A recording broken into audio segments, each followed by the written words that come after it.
Okay, I can hear people. Hey guys, ladies, how are y'all? Good. Hello. Just admitting everyone. Oh, more coming in. I need to put it on gallery. Hannah. All right. Look at everyone with their yellow on. I don't have any yellow. I'm not gonna turn my camera on. Look, I just told Jess a second ago that this is like the only yellow thing I have in my wardrobe. That's it for me too. You know what? Yellow looks good on Black women. Yes. So buy some yellow. I need to. I have some, but it's all summer, Mhm. and I don't feel. Yeah, I it's a didn't feel like sweater. taking it out. I feel like I Yeah. used to wear more yellow, especially when my hair was red. Mhm. I wore a lot of yellow and turquoise. Mhm. I was like, this pops, but Mhm. I've been trying to buy more because every time I wear it, I get complimented by strangers. Yeah. Yellow is my favorite color, so I always have lots of yellow. But you ain't got one. You ain't got none on now, right? Yes, I do. It's pale yellow. It looks white to me. It is yellow, Renee. My bad. My bad. It's one of my easy shirts. It's yellow. Renee and I were just laughing too that our favorite color is purple, and we both only have one purple shirt. One. That's sad. Yeah, and I'm gonna Sadeqa's kick y'all coming out in. the favorite color purple club because I own so much purple. Sadiqa's it's your favorite color. Benita with Jay's. Yes, purple is my favorite color. No, my goddaughter talked about me because she said you have a red car, a red sweater, and red this and red that. And I was like, she said, you don't have anything yellow. And I was like, I have lots of yellow. Let me pause for a second. Sadeqa Johnson is in here with us. Welcome. We are so excited to have you. I cannot tell you how much we look, holding up our books. I said, I cannot tell you how much we loved your novel. It's probably my favorite read so far in 2021. Mine too. Yes. I mean, I was just completely engrossed the entire time. For me, like seeing everybody's reactions, because we have a Facebook group, and posting how much they loved it and how much they couldn't wait. And I have to wait till the end of the month to read all of our books because I need to remember what I'm talking about. So the anticipation of just waiting to read it, I was on edge, and I was so excited to finally be able to read it. And I think I finished it probably less than a couple of days. It just flew by. So job well done on a well-written novel. I think I can speak for the group when we say we all absolutely loved it. All right, just letting the last few. Okay. We'll get started in a second. Just letting these last couple ladies in here. Oh, we got some people on the chat too. Oh, your 9-year-old son loved it. I love that. Just pointed out the author too. That is so awesome. Oh boy. Listen, never too young, right? Right. That is so awesome. So awesome. Okay, well, we can go ahead and get started. Again, welcome everyone, especially Sadeqa, for coming on with us. That we, again, are blessed to have you on here. I hope everybody read the author's note, because for me, that was probably my favorite part. I mean, the book was so good, but that was probably my favorite part, was learning how, that's normally a question I first kick off and ask, how you came up with the concept of this book, but to read that was just like, wow, like super inspiring. And then you posted the video a couple of days ago to follow up on that. Jess sent it to me, and I was just like, wow, the timing of it was epic. So I don't know, I hope everybody got a chance to read that part, but Sadeqa, if you want to just kind of sum up your inspiration for writing this quickly, or Absolutely.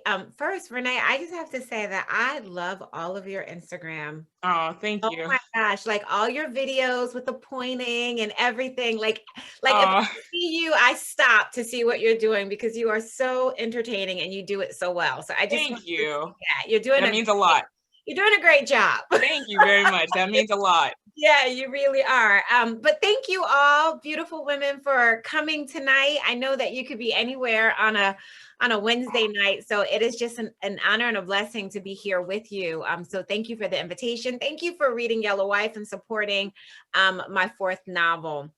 Yellow Wife is a story that kind of came to me by I don't want to say accident, because there are no accidents, but it wasn't something that I was expecting. And I'll just back it up a little bit prior to the author note. For those who read the author note, I used to live in New Jersey, and my husband and I, we have 3 children. We had gotten to a point in our lives where we were trying to figure out where we were going to live next. And I remember standing in my kitchen and I heard this voice that said, you should move. And it wasn't like move because we were already looking to move. It was like move. And I'm like, I think we're supposed to leave New Jersey. Wow. So I'm telling my husband, and at the same time, he just happened to be in the state of Virginia. He has family down here. And he was passing through this town called Midlothian. And he's like, wow, it's such a cute little town. Oh my goodness, you know? And so we literally looked down the East Coast and thought, how could we still get to visit family, but move? And we ended up coming down to Virginia in February of 2015. We came again in March of 2015, and we bought our house and we were moved in by June. I mean, it happened like that. And it was like there was this energy that just kept pushing me. Fast forward the following April. So we moved here June of 2015. The following April 2016, we had some friends come down from New Jersey, and we were looking for an activity to do with them and their kids. So we decided to go on the Richmond Slave Trail. We had lived down here. We hadn't done any of the really touristy things. And so we thought we would do it. And it was along the trail, and the Richmond Slave Trail, it snakes along the James River. And if there's anybody who lives in Richmond or lives near Richmond, we're going to be doing a walk on the slave trail on Saturday. So put your information in the chat and I'll get that to you. But we went to do this. We walked on the slave trail, and there's 17 different markers along the trail. And we got to a marker that talked about the Lumpkins Jail. And the thing that really caught my attention was that it said that the owner of the jail, his name was Robert Lumpkin, he was married to a Black woman. So my first thought was, you know, how is this even possible? You know, Blacks and whites being married in Virginia in the 1800s, that was illegal. But it said that he was married to her and that they had 5 children. They lived on this half acre of land, and the center of the land was the Lumpkins Jail. And the Lumpkins Jail was a punishing center. It was a place for trade. When there was a master in the area who wanted to make an example of his slave, he would send that slave to Robert Lumpkins to punish. So he was known as the bully trader. He was evil. He was vindictive. You know, he was just mean. But he was married to this Black woman, and they had this family together. And I kept thinking, what was it like for Mary Lumpkin? Was it a marriage of survival? You know, was it a marriage of sacrifice? Was it a marriage of love? And what was it like for her trying to raise and protect these children on this half acre of land where all these different things are happening? So we skip ahead on the trail, and we're at the land where the Lumpkins Jail resided, which is now kind of like a parking lot, but they've blocked it off. And I think at some point they want to build a replica of the jail. But right next to it was the sacred African burial ground. And when the enslaved people died at the jail, there was no ceremony for them. So they literally just took the bodies, shoved them in the ground, and that's what the space was. And when we got there, we could feel this energy. You know, there was this synergy there. So much so that my friend pretended like he was playing the African drums, and the kids started kind of moving and dancing. And it was like we were getting swept into this feeling that the ancestors had been waiting for us. And I remember thinking, oh, I think the ancestors were waiting for me. They want me to tell their story. And so I get back in the car, and I'm feeling all of these different emotions. I get home and I'm just Googling everything I can find on the Lumpkins Jail, on Mary Lumpkins, on Robert Lumpkins. And it's getting to the point where I'm almost obsessed with this story. A friend of mine came over to the house, and she's like, Sadeqa, what are you working on next? Because I was in between novels. So I'm telling her, and I'm like, but you know what? I've never written historical fiction before. This story seems bigger than me. I don't feel like I'm qualified. I don't think I can do it. I said, I'm terrified. And she said, the thing that scares you most is what you're supposed to be doing next. And that kind of like opened the door for me to say, okay, let me give this thing a try. And you absolutely nailed it. was brilliant. I can't give you enough kudos. Like it was perfectly written. I know I was having conversations with Jess because we often read stuff at the same time, and in texting we were just going like the list of books that you put in the author's note and how much like we have to read this, like we want to read more, and it actually inspired Jess too for a story that she wants to write, which I won't disclose, but yeah, it's inspired us in more ways than you know. So thank you for that. I think I fell in love with the characters, and it's so funny because, you know, she doesn't get to the jailer for a while. And for me, it was like, I was so engrossed in that part of the book that you almost forget like her mom and what she'd been through before that. And Essex, it was just kind of like, what's going to happen next? And you're on edge. And so I was completely engrossed the entire time.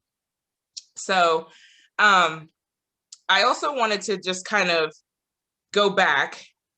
We know Phoebe is the daughter of, you know, Master Jacob and Ruby, which and Ruth. Yes, sorry. Yes. Okay. Yes, Ruth. I don't know why, but yes. And so Jacob Bell, he kind of gives them these special privileges, like they're treated differently, and you can tell that he's really about her mother. And so Miss Delphina doesn't like that. And so for me, it was interesting to watch because you would think that she's going to take it out on Ruth, but she really takes her anger out more towards Phoebe. Did anybody else catch that in the book? Like she was just, her anger was so geared towards Phoebe and punishing her. I think that, do you want me to answer that? Yeah, sure. Oh, okay. Yeah. So when I was writing it, and actually sometimes I write things and I don't really know like why. And then it's not till after a couple of drafts later, it dawns on me. So this is one of the things that dawned on me later, was that Delphina was afraid of Ruth, you know, and she says it, you know, you get a sense in the first chapter when Rachel is really sick, but Delphina refuses to send for Ruth to come up and heal her with her medicine. She sends for the white doctor. And it's because she's afraid of her. You know, she married Jacob, you know, just recently. It's only been a couple of years that they've been together. And it's clear that he and Ruth had a situation prior to her arriving, and that they have this child together. And so while it's easier for her to take her anger out on young Phoebe, but with Ruth, her being a roots woman and a medicine woman, I believe Delphina was afraid of her. And also Ruth had these special privileges too, like being able to go to travel with Jacob. And it was like, you know, Delphina was asking, can I go to my parents? Can I travel with you? And he was like, no, you can just, you know, stay here. So there was this envy that she also had towards Ruth, and of course taking that on her child, that you could see throughout the story. So it was interesting. And then, you know, we find out that Phoebe is in love with Essex, and they have this relationship, which I felt was so beautiful. And then to find out the secret, like Essex is like, you know, I've been getting it on with Miss Delphina, and I didn't have a choice in it, but I got to let you know before we take this next step that this is what's going on. And I was actually kind of shocked at that part, you know, that, and then to find out that she was pregnant, and it's like, oh my gosh, like this is about to be some trouble that goes down. And of course we find out that it is Essex's baby.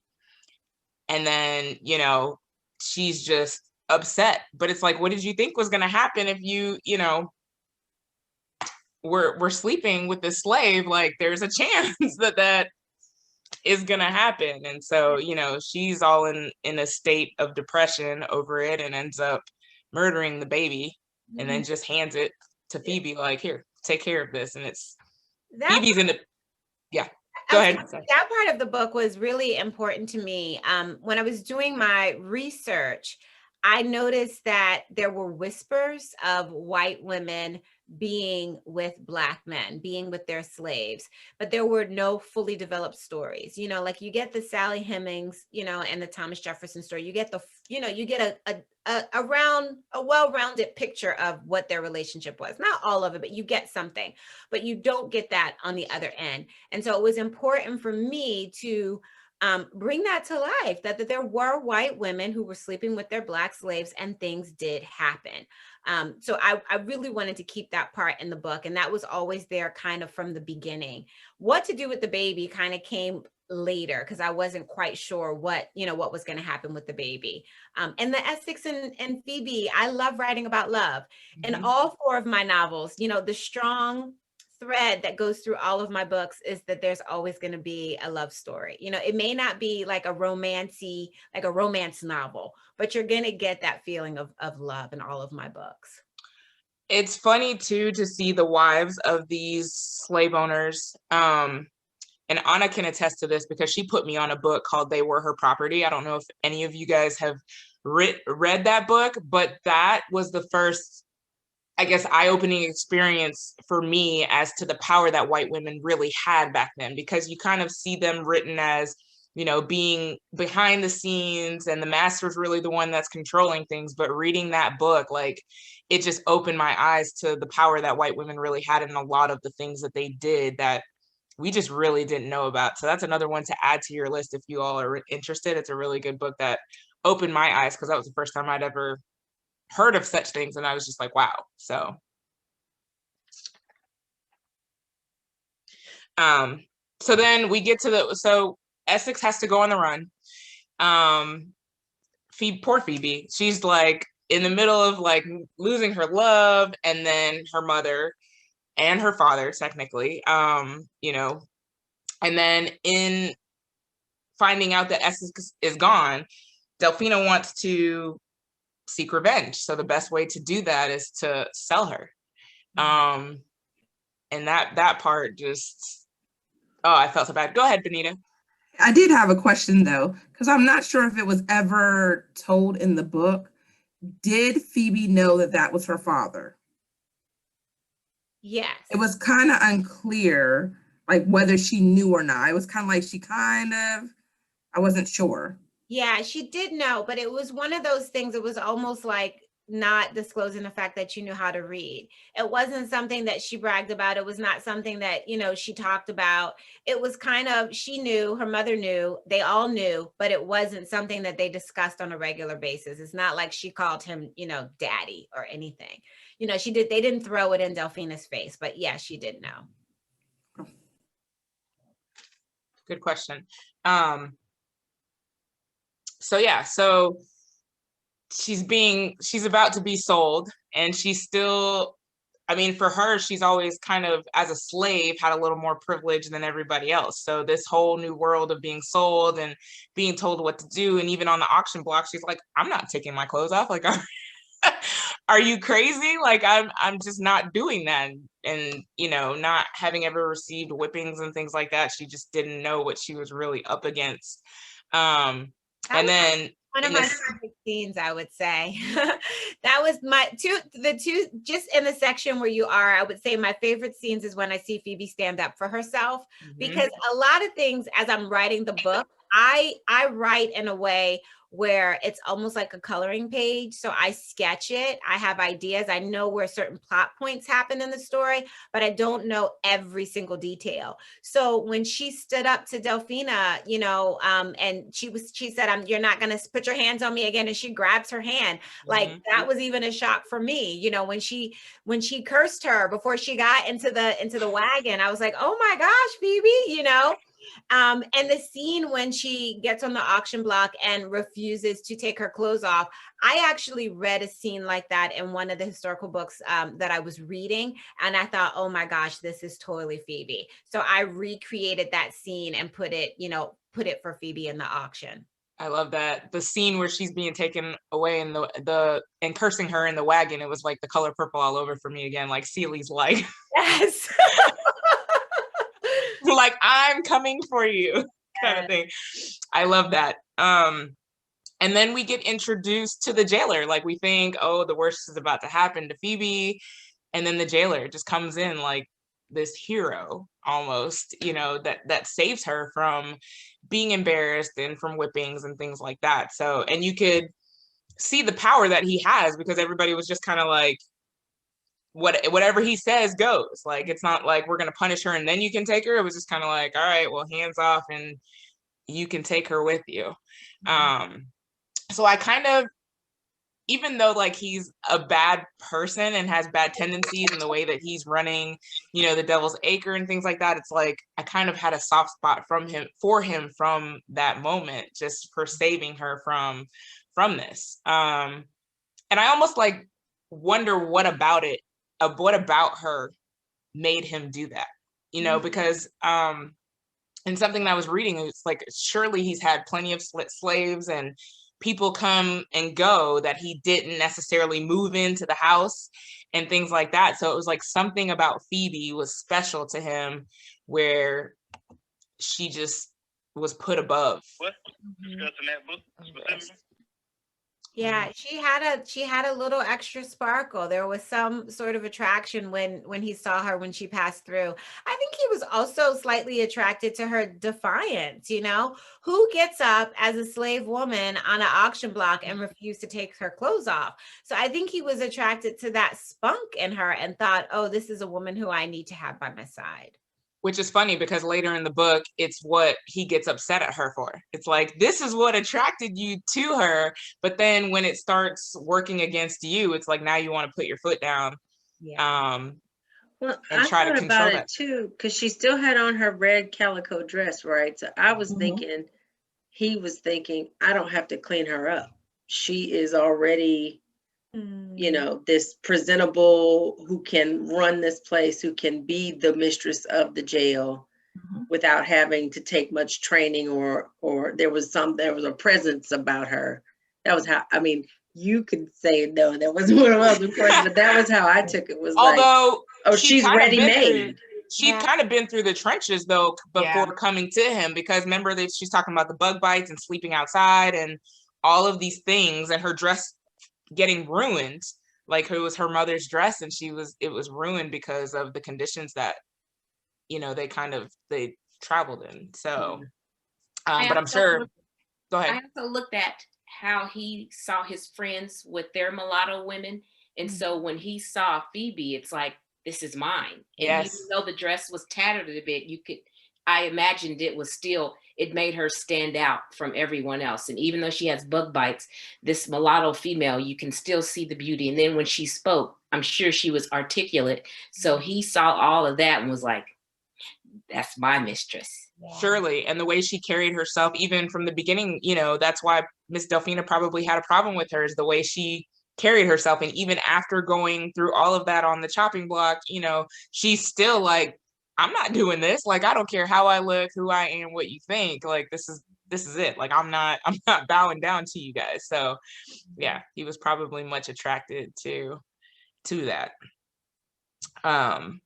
So then we get back to the Devil's Acre and he moves her in. And I'm honestly, again, a soft spot for the jailer, because he could have taken what he wanted from night one, but it was like she kept having these excuses and reasons and kind of sliding out of it for a little while. And he was extremely patient, which I'm sure in those times was rare for.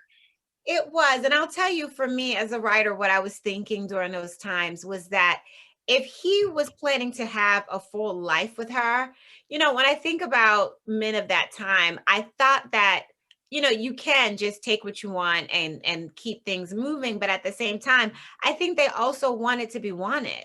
You know, they wanted to be wanted. He wanted to feel, you know, like she wanted him as well. And I think that added or aided in him being, you know, a bit patient and trying, because, you know, in some books I read, they actually, you know, would do things to kind of woo the women, just the same as he did in the book, to kind of prime the pipe, you know, so to speak. And so I felt that was kind of a natural progression for him as I was writing it.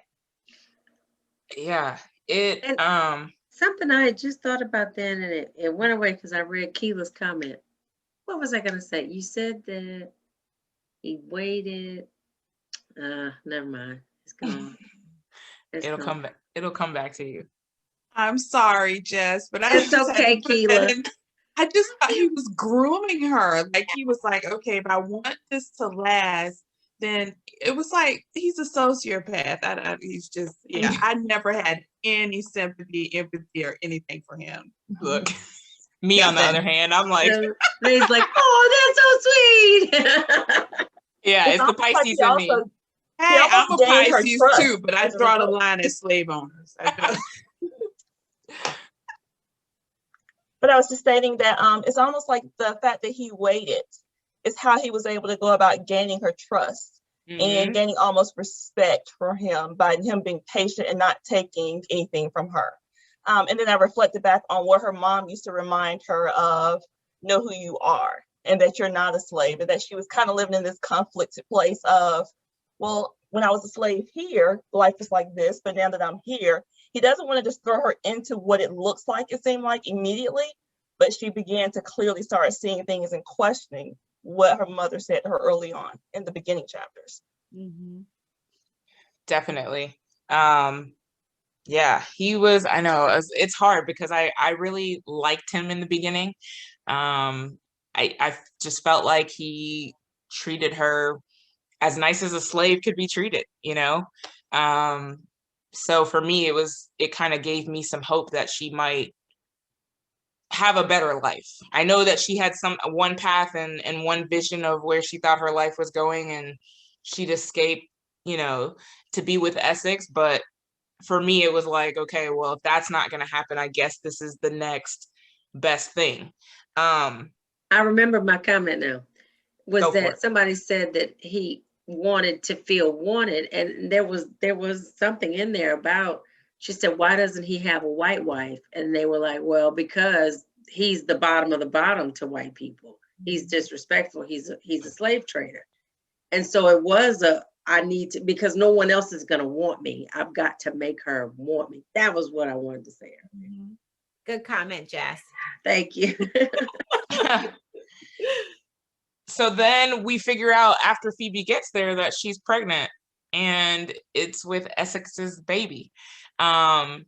So enters Monty in the picture, who I felt so bad for him at times, just especially as Phoebe and the jailer started to have more kids. It was like he was the odd man out, you know? And then eventually got to the point where he was treated like a slave and had to live elsewhere. It was almost like Reuben, the jailer, had this like jealousy.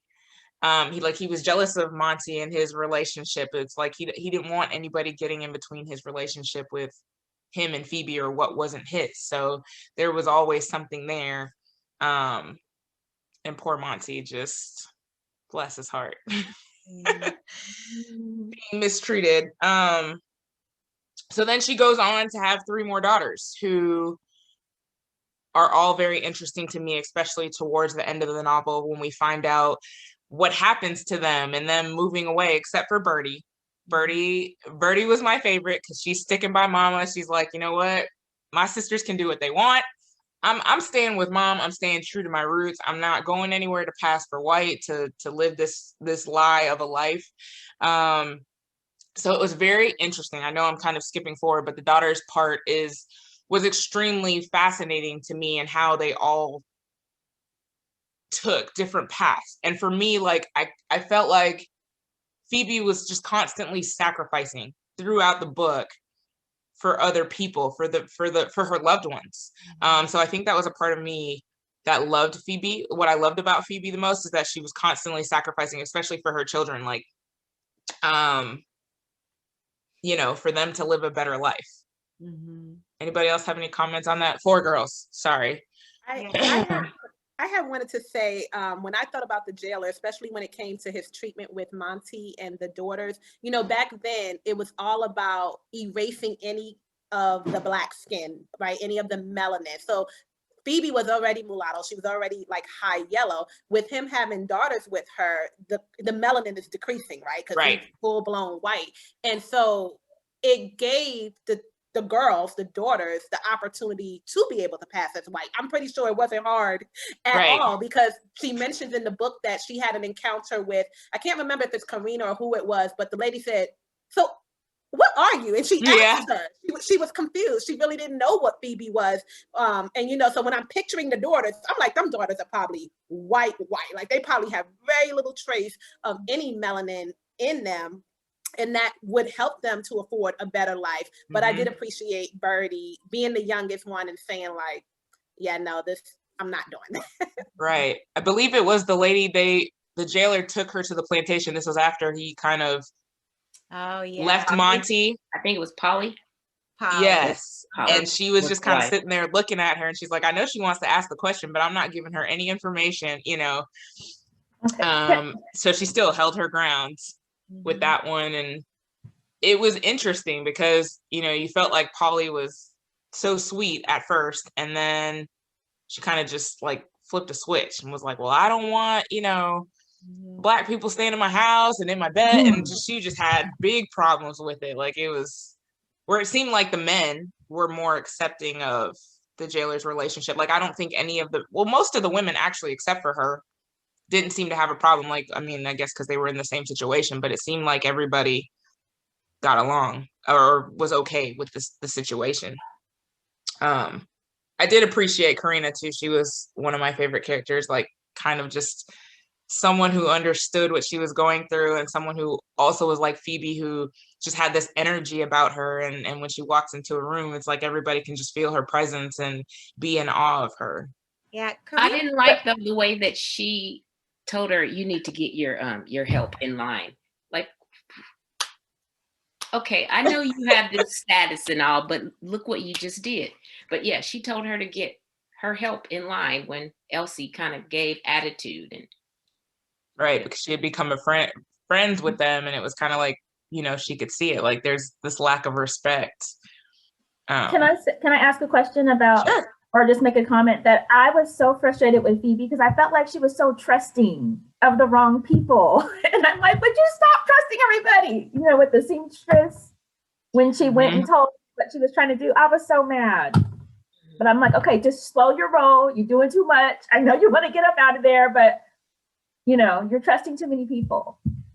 I was nervous about Karina too. I was nervous she was going to turn on her. Yeah. Karina has it, you know, the way she was talking about Elsie, like you need to get her in check. And I'm just like, and you're going to go talk to Karina? I just had a bad feeling that Karina was going to turn on her. Like she didn't want to mess up her status.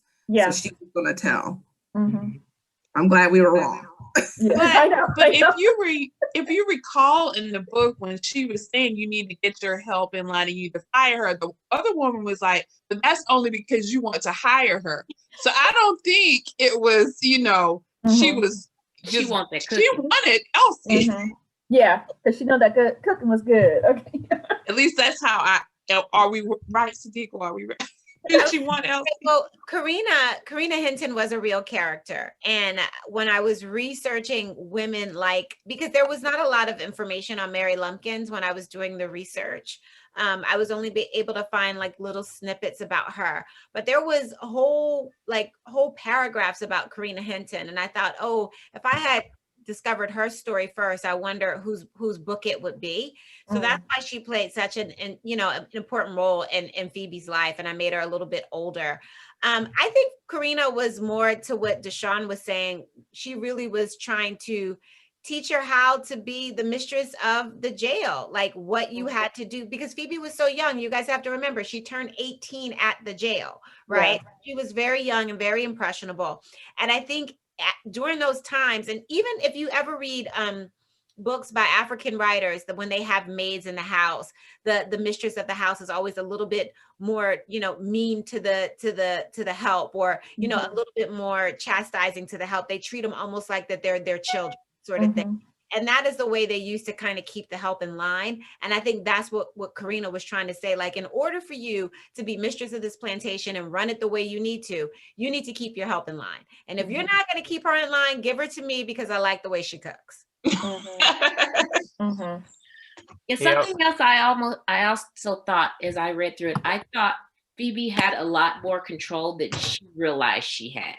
So that one little thing that Corinne had told her, I just thought throughout reading it that she just and then some of it was just her youngness, I think, her immaturity, not realizing she could have played it a lot better, I think, and got more from the jailer than what she did. And she was just, and I think some of it was just, she was gullible and trusting, but it's like she just didn't have that brain to be able to really be like Corinne. Yeah, to switch it off. Yep.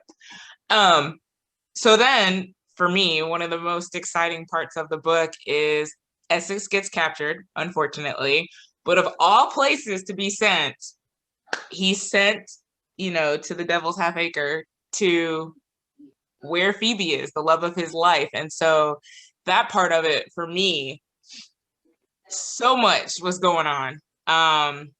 Phoebe realizing that he's there, sneaking off to see him, the jailer kind of getting the sense that something's not right, like forbidding her to go in there.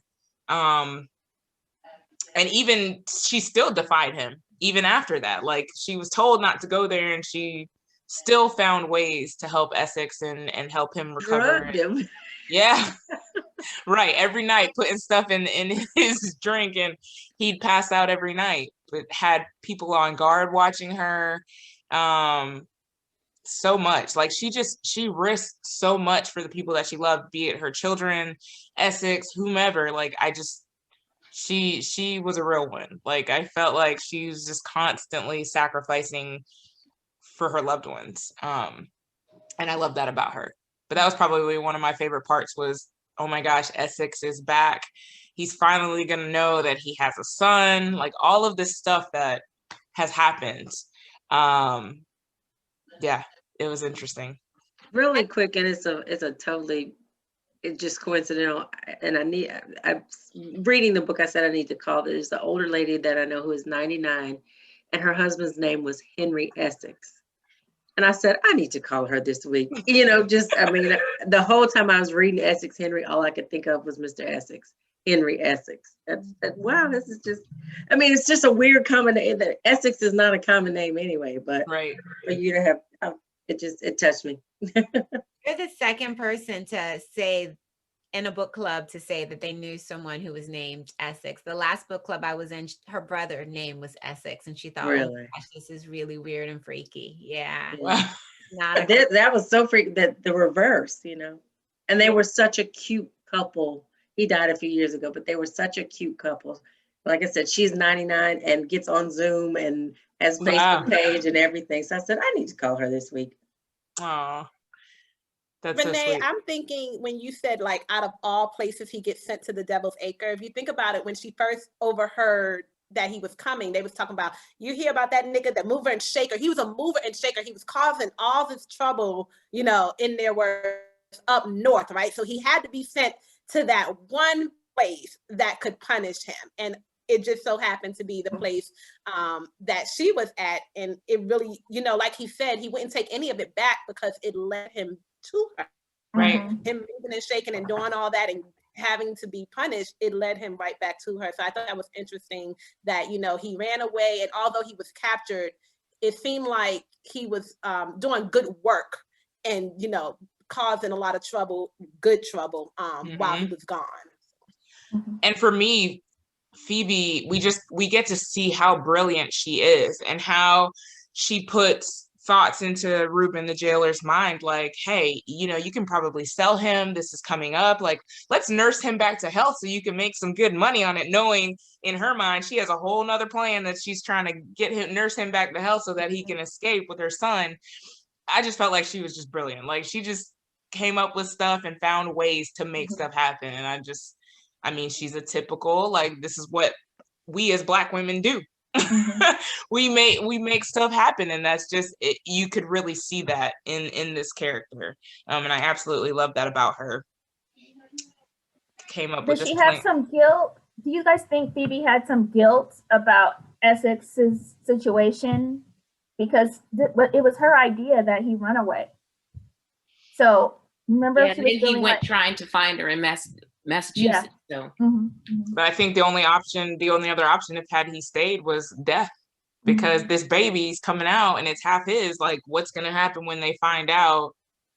But they wouldn't have, because she's gonna kill the baby if it was black. He didn't know that though, and Mrs. Delphina, as crazy as she is, who knows what she would have done? Like, she probably would have been like, "Oh, well, you're sleeping, with Ruth, so I'm gonna be over here, doing my thing, and here's the baby that I have with mine. You got one, I got one." So I really have questioned that part a lot. Like, what would have happened if had he stayed, if she would have kept the baby? Like, but I think, and you guys can correct me, but did the baby was killed before we found out Jacob Bell had actually died, right? She killed him beforehand? Okay. So that's like, so again, her plan was always to get rid of, like, she wasn't going to keep this baby around him. So it's kind of like, we wish we would have known that, beforehand, because then Essex wouldn't have had to flee. But I think if the master was there and the baby was born, I think she would have said that he raped her. Yeah, that's what I was thinking too. That was the plan. I know she would have said it. Yeah. I actually had written that in, but I took it out to say that it had happened on another plantation. One of my earlier drafts said that, I don't know if it's in the book or not, or if I took it out, but I think I took it out, that she had said another guy on a neighboring plantation, a baby had come up black, and that the guy was hung because she said that he raped her. So that was the story that white women told. In the event that they got caught with a black man, they said that, that he had raped her, much like today. Not too different, Yeah, so for me, he really didn't have a choice but to flee. Like, that's the only option. You can't take that chance and think, well, maybe this will happen, or maybe she'll do this. It's like, you got to go, because when they find out, and it's going to be too late for you to escape at that point. So again, that's Phoebe sacrificing, helping her loved ones find a way. She's like, I'll get to you eventually, but you've got to go. Like, you've got to save yourself from what is about to happen. So yeah, that was that part was interesting. And then of course, so like I said, they nursed him back to health, and she comes up with this plan of getting him and her son to safety. And of course, other people are coming along too, because they're helping aid her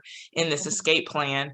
So I think for me, it was awesome to see that they actually had made it, to be able to escape to safety. But again, for me, it was just so sad, because, like, Essex is where her heart lies. Like, even after all those years of, like, there was just this connection. And so for her to sacrifice for her son to be, in a safe place, she had to stay back and kind of just deal with everything that was happening. So it was sad for me to see that she wasn't able to, like, reconnect with her love and be with them after all those years. And then I sorry. No, I was gonna say, and I love that Basil was on the ship. That was just awesome. When I saw that, I was like, oh, Basil! He came back for his love, huh? That's right. So it's a good thing she did talk her into bringing her, because she wasn't part of the plan at first. Yeah. Absolutely. And then I want to kind of just circle back to the jailer too, because I was reading up on just, some notes and things like that. And so Phoebe in the book describes the jailer as looking at her with love in his eyes. Do you all think that the jailer, as Phoebe's oppressor, could actually love her? Like, for me, it was I felt like there was definitely something there on his end, whereas her, she just, at times you would think maybe she loved him, but then there was times where you're like, well, maybe she doesn't really. But as her oppressor, do you guys think that he had love for her? I think as a piece of property, as something that he owned and controlled, and that was, like not ever describing my dogs like that, but I love my dogs. I don't feel like I own them, but I do. I'm their master. Yeah. They do what I tell them to do. They eat when I tell them to eat. They go outside when I tell them to go outside. But I love them. They bring me affection and joy. Right. I'm not cruel to them though. But right. I think, yeah, in a property sense, absolutely, as something that he desired and controlled, he loved her. It's not the romantic love he thought it was, but I thought he loved her until he got violent with her. But up until then, I thought he did. So I was like, oh. Until this whole Essex connection thing, and he saw that there was something there. Still didn't know exactly what it was, but it was like, why do you keep sneaking off to see this guy, you know, in here? Like, what is it? And he wasn't able to figure it out when he really looked at Monroe and looked at. I think he figured that out in the book. But then I also believe he loved her, but in his twisted way, he thought it was like normal love because of the way that she pretended to want him.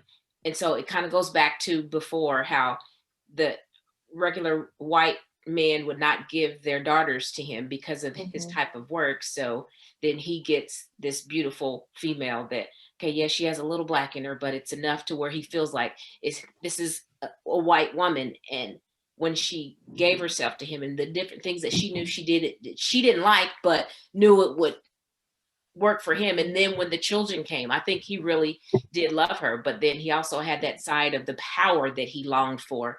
And so when she would do things to make him look bad in front of others, it's like, oh, I have to do my, like any abusive man would be. I think that's how I looked at him. I agree with you. That's how I saw it as well, because I do think in his twisted sense that he loved her. I think that she played the game so that she could survive. But I think he loved her in that twisted way that I love you, but because of the times that we're in, I can't love you in the manner in which I really want to love you because you are Black. And so if we were in a different time and in a different place, I would love you like a husband would truly love a wife. But because of my position in society as a jailer, I can't give you that total love that a man would give a wife had she been white. He was like Ike Turner. If you die, I'll kill you. Right. You leave me, I'll kill you. You know. Right.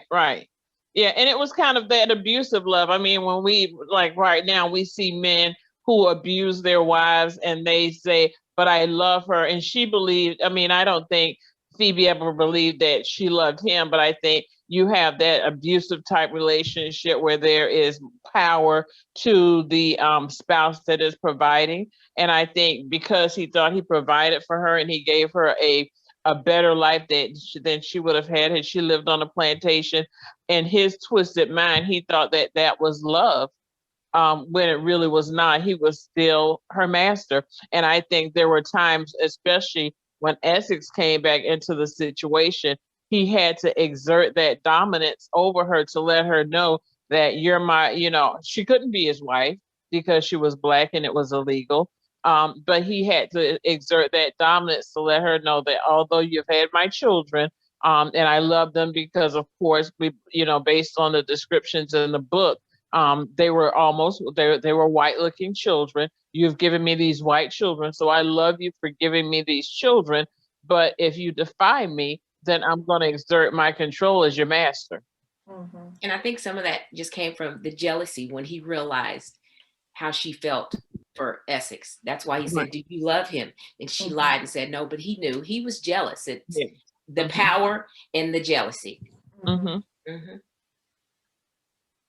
also want to mention Phoebe's gifts, because I think in a lot of situations that those also saved her.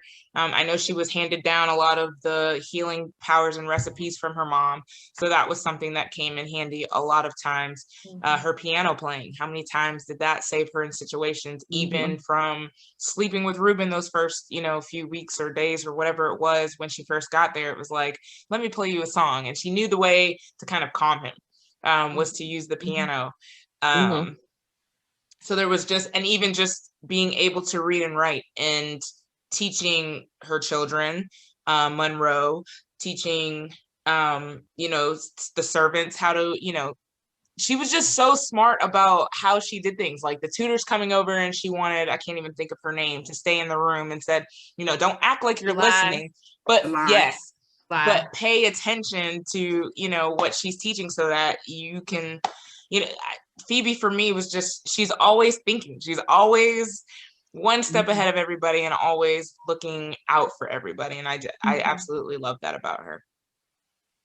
I had a question about that though, because for her to have all those recipes from her mom, she knew how to make it so that she didn't have another baby. Why didn't she do that at the beginning? So she didn't even have this man's babies to begin with. Right. That's true.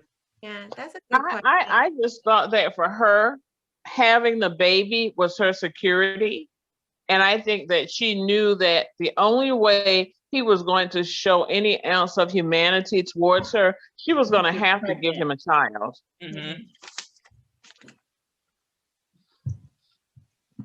I'm almost wondering if like Ruth was in love with Jacob at, you know, even just a little bit.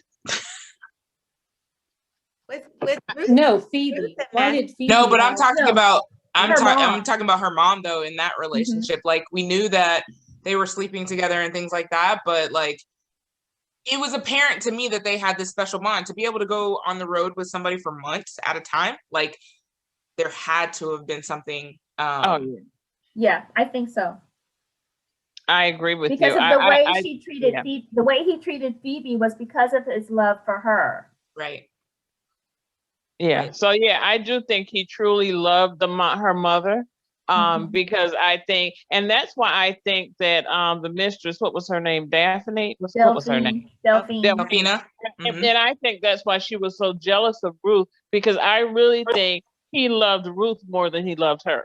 Absolutely. Because he clearly made a choice as to when he went, who he was going to be with. And I think that's why she treated Phoebe so poorly, because she knew that he really loved Phoebe's mother. Yeah, there was this jealousy that was there. Yes. He couldn't break that bond. He was also ugly. A big brick-like shaped woman. That's what the book said. She was jealous. Then you see this beautiful Ruth, and then she has a child, and the child is just as beautiful. Right. And here I am. No one wanted me. Yeah. And she couldn't provide him with a child. She only got pregnant when she was dealing with Essex. So she couldn't even give him the child that he wanted. He got that from Ruth. Yeah.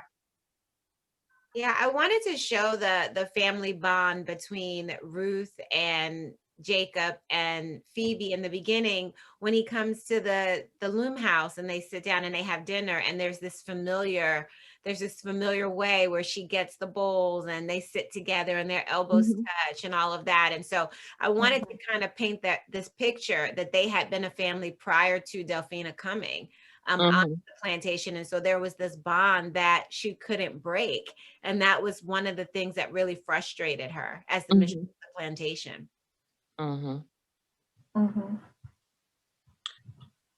You know, we're getting close to ending time. Do you guys have any other questions for Sadeqa or comments about the book? Okay, I have a question about the sistering. What was the womanly way of dying? I'm sorry, say that again. Master Jacob's sister. Oh, she had women problems. And I think that was kind of very abstract in the 1800s, like female problems. They couldn't really pinpoint what it was. It could have been like ovarian cancer or something like that, but they couldn't really pinpoint what it was. So they just referred to it as female womanly issues. I just want to tell you that I so appreciated the epilogue.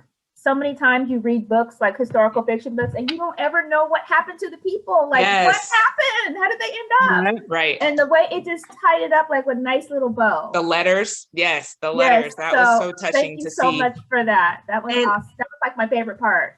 And on that vein, I was wondering if you had any plans to maybe tell us one of the daughter's stories. Like, she's hiding these letters in the house. Is the husband gonna find them? What's gonna happen? Like, I was like, and a friend of mine, she couldn't make it tonight. She was like, ask her if is she gonna write about them, you know, like I love the epilogue, but I was like, yeah, I would love to hear their perspective about sure. them. Even Birdie, or you know, because they keep writing to her, she's not writing back.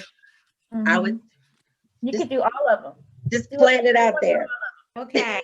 Thank you for that. I will definitely consider it. You're not the first person to ask. I will say it's not what I'm writing next. I am writing another book now, which is also historical fiction, but it takes place in the 1950s. Oh, wow. And two women, Philly to DC, lots of issues and drama and love and heartache and pain. Well, but I am thinking about the sisters. I am thinking about what else could have happened. I just don't know yet. The ancestors called you before, they will call you again. Yeah, hey.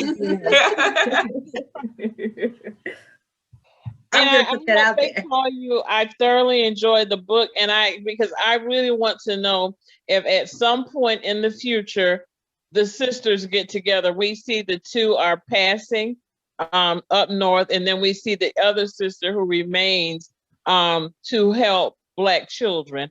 And I just want to see whether or not their lives ever intersect again.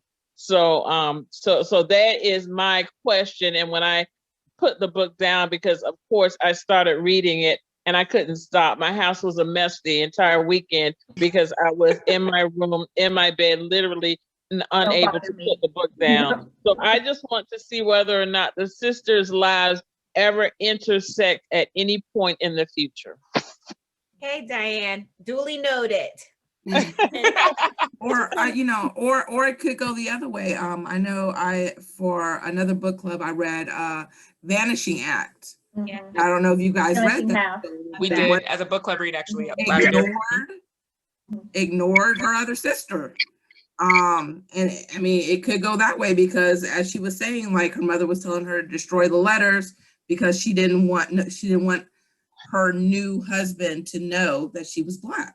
Yeah. So another book that you might like along those lines, I'm currently right now listening to the Audible version of Passing by Nella Larson. That's a good one.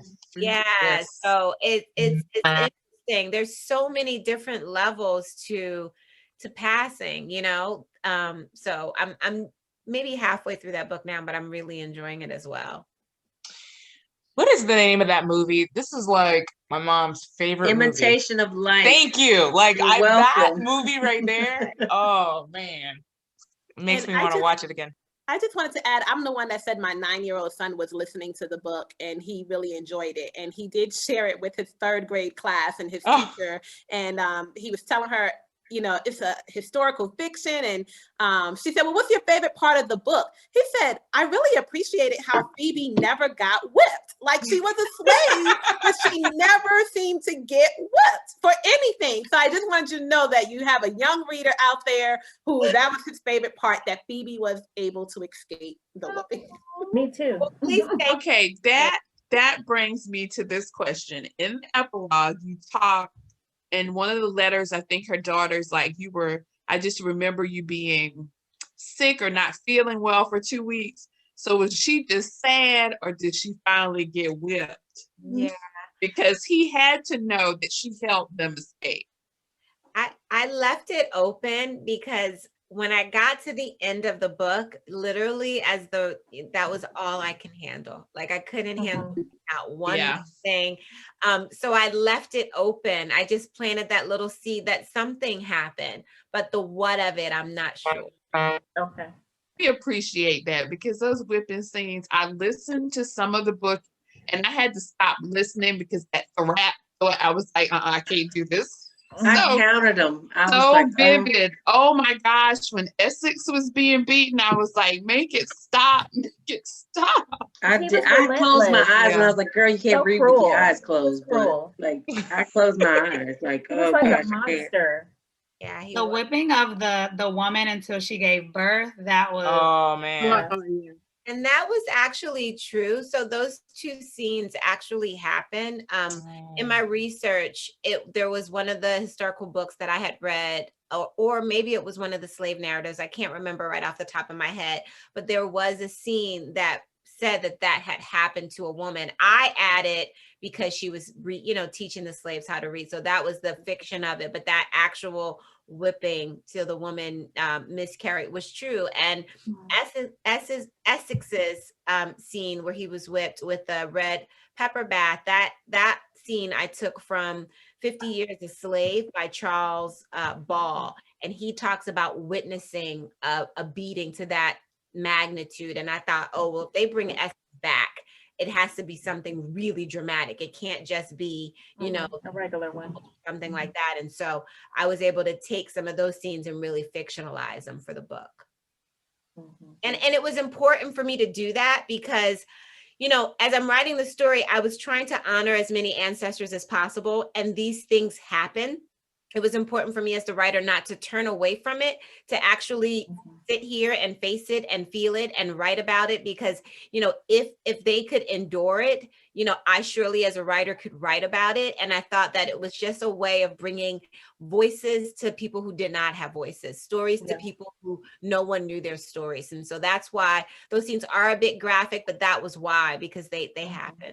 And I love that because a lot of people do turn away from slave narratives or from historical fiction that deals with slavery, but it was real. It was real, and we have to have it out there because, like they say, well, no, we can't get over it yet. We cannot get over it. And I live in Louisiana. My sister went to a plantation. There used to be field trips and things to these plantations. And I asked her, I said, what'd they tell you? Oh, they told us about the mosquito netting on the beds to keep them from getting sick. And they showed us how they beat the clothes with stones. I said, what'd they tell you about the enslaved people? Oh, they said that this plantation owner was very kind to his slaves. He didn't believe in beating them. I said, they lied to you. Those are lies. She's like, well, that's what they told me. Like they are whitewashing that. That is not true. If he owned people, maybe he didn't beat them, but somebody did. The goal of making money off of that is beyond me. Well, they're usually free. That I've gone to, but still, you had to pay. I've had to pay. Yeah, some of them here are free. But I don't go, It's like you're still making money off of somebody else's weddings, trauma. Our pain. How Black people, and I know Black people who have gotten married on plantations, how are you celebrating your wedding, your marriage on these grounds? I can't do it. That's where they get their money from, is from those, and the fact that there's probably donations that's being given to them. So, to preserve the rich history. Yep. Any other questions or comments? I would just like to say you did stir my interest, because until I read your book, I was not familiar with the concept of the jailer. And so it definitely made me go back and start looking and researching that concept, because until I read your book, I did not realize that they had people that they specifically designated to do those type of beatings, and that it was actually, something somewhat of a public spectacle. I was just like, you look at Roots, and it was just the master, beating the slave. I didn't realize that they had people that they designated to, when they really wanted to give someone a severe beating, they had people they designated to do that. So that was something that really stirred my interest. And I thank you for that, because I never knew that existed. And it has definitely piqued my curiosity about that. Oh, thank you for that. Yeah, there was so many things that I did not know about the history of slavery until I did the research for this particular book. I always think about it as a plantation, very much like you said, like you see it in Roots. I hadn't thought much about what slavery was like in a city, how it would be different, being an enslaved person in the city versus on the plantation. So there's so many stories. I mean, this is just one little drop in a huge bucket of stories. You know, our stories are so rich and they need to be told. And so I'm really glad that I had this opportunity to tell the story and to be able to meet with wonderful book clubs like you all to discuss it. So thank you so much for having me tonight. I really, really appreciate it. No problem. Thank you for coming. Talicia asked what the trail was called, the one that you're going to. So the trail is called the Richmond Slave Trail. And if anybody is in the Richmond area, I'm going to be hiking with a group called Black Girls Hike RVA. I'll put it in the chat. They are pulling the hike together. Black Girls Hike RVA. It's almost making me want to take a trip to Virginia this weekend. If you Google Black Girls Hike RVA, their website will come up. I think it actually is just www.blackgirlshike.rva, but they are a local hiking group. They started they started in the midst of COVID so that we can get out. Their mission is to have Black faces in green spaces. And so they do 2 hikes a month. And so this is one of our hikes that we're doing. And so we're going to meet in the parking lot of the Slave Trail. I'm going to talk a little bit about my research and about, what I discovered on the trail. The whole hike, I think, is 4.5 miles. We'll stop at certain points for something to drink and a little bit of discussion about the book and about Mary Lumpkins and the Lumpkins Jail. And then we'll come back. And if you have books, I'll sign books in the parking lot, and we will also have books for sale. Oh, that is so awesome. So sad I can't come. That'll be this Saturday at 9 a.m. Okay. That is awesome. I definitely wrote down Mary Lumpkin's name because that's someone I want to research and learn more about her story, because I was so fascinated in reading your author's note and learning more about this and what inspired the story. So I think if there's no more questions, we will wrap it up. I just wanted to make one comment. I know my mother has told me stories about some of our family members. They actually left Maryland and went up north so that they could live as white people. Mm-hmm. So they were that light skinned that they could pass for that. And so I probably have a lot of ancestors that I don't know about that don't claim us anymore, but are living, elsewhere. Passing. Mm-hmm. Yeah. I've got pretty close relatives that are passing. Well, it's more of a don't ask, don't tell. When they're here, they're with family, but I believe wherever they are living, people don't know and they don't tell it if they don't ask. Wow.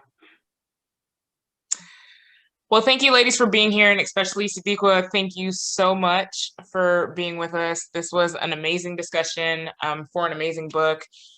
Again, one of my favorite reads so far this year, if not my favorite read for this year. This book just absolutely blew me away. It was everything and more. I do want to take a second to shout out Sienna Ferris, who connected and got this whole thing together for me. Sienna is a feather. If you've ever heard Jessica and I talk about Peloton, she is a sister that we met in the Peloton Black Girl Magic group. So this is kind of how everything, I did a video call with her and sat down and she put some books in front of me. And I knew when she started speaking about Yellow Wife that this absolutely had to be one of our book club picks. So I'm so thankful for Sienna. So thankful for you, Sadeqa. Thank you so much for joining us tonight. This has been amazing. So thank you, Sienna, for connecting the dots for me. That makes me so excited. I never know how book clubs find out about Yellow Wife, and I'm never, I always want to know. So thank you for that. No problem. I want to tell you guys that I put my website in the chat. So if you're interested in any of my other novels, and then there was me, Second House from the Corner, and Love in a Carry-On Bag, I do have those, and I can autograph them and send them out to you. Unfortunately, I don't sell Yellow Wife. I have to go through Amazon and that sort of thing. So I can't autograph those and send them to you, but I can with the other 3 books. So if you are interested, that is my website. You can also find me on Twitter and IG at Sadeqa Says, and on Facebook, I'm Sadeqa Johnson. So stay in touch, keep reading. Definitely. Thank you so much for your support. Tell another friend, tell a cousin. No problem. And we look forward to all you have coming in the future. Hopefully we can do this again. So thank you again for your time, and thanks everyone for joining. Thank you. Thank you. Y'all have a good night. Have a good night. Bye.